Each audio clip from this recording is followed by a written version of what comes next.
এই নৌকাটি আট করেছিলাম কালীগঞ্জ বাজার পার হয়ে একটু পূর্ব দিকে গুচ্ছগ্রাম নদীর পাড়ে।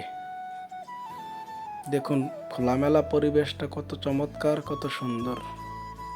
প্রথম গিয়ে দেখি নৌকাটা অনেক ভিতরে, পানিতে কোমর পানিতে নেমে কাজ করতে হবে। তখন ভাইটিকে বললাম, ভাই নৌকাটি একটু সাইডে এনে দেন যাতে আমি দাঁড়িয়ে থেকে কাজ করতে পারি। তো নৌকাটি একটু যতটুক সম্ভব সাইডে এনেছি। দেখুন সাইডে আনার পর কাজ শুরু করলাম। এদিক দিয়ে একটু পানি কম ছিল। যখন নৌকাটা ঘুরিয়ে উপাট কাজ করতেছিলাম তখন পানিতে বেশি নামা লাগছে। তো নৌকা কাজ করার সময় অনেক পানিতে নেমে থাকা লাগছে। আপনার 10:30টার দিকে পানিতে নামলাম, প্রায় 2:30টা পর্যন্ত এক টানা পানিতে ছিলাম। কাজ করার পর রাত্রে যখন বাসায় আসলাম তখন জ্বর উঠে গেছে। কাজটি করেছিলাম ঈদের আগের দিন, কালীগঞ্জ বাজার, মুরাদনগর, কুমিল্লা।